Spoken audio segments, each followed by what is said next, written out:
Десятки людей стали свидетелями падения женщины из окна 5-го этажа одного из домов в Нижнекамске. Трагедии, как рассказали соседи погибшей, предшествовал сильный скандал с сожителем, после которого женщина и оказалась за окном, держась за карниз. Все подробности у Сергея Хайдарова.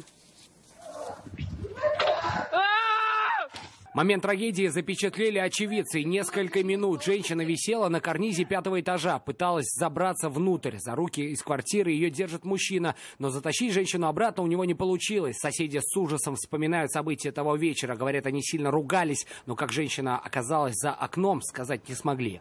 Они еще ругались, матерились. Держи. Он ее держал за руки. Она прямо повисла сюда и не удержал, опустил. Погибшей было 39 лет. У нее осталось 3 детей, но родительских прав женщина была лишена. Жила с сожителем, который, говорят, ее избивал. Несмотря на крики, никто не вызывал полицию и не попытался спасти женщину. Крики были, как будто ругаются. А потом, когда я от окна отошла уже, смотрю, там люди стояли и шлепок. Сейчас Следственный комитет проводит проверку. Процессуальное решение будет принято после ее окончания. Сергей Хайдаров, Светлана Шумкова, Рафаэль Ракипов. Вызов 112.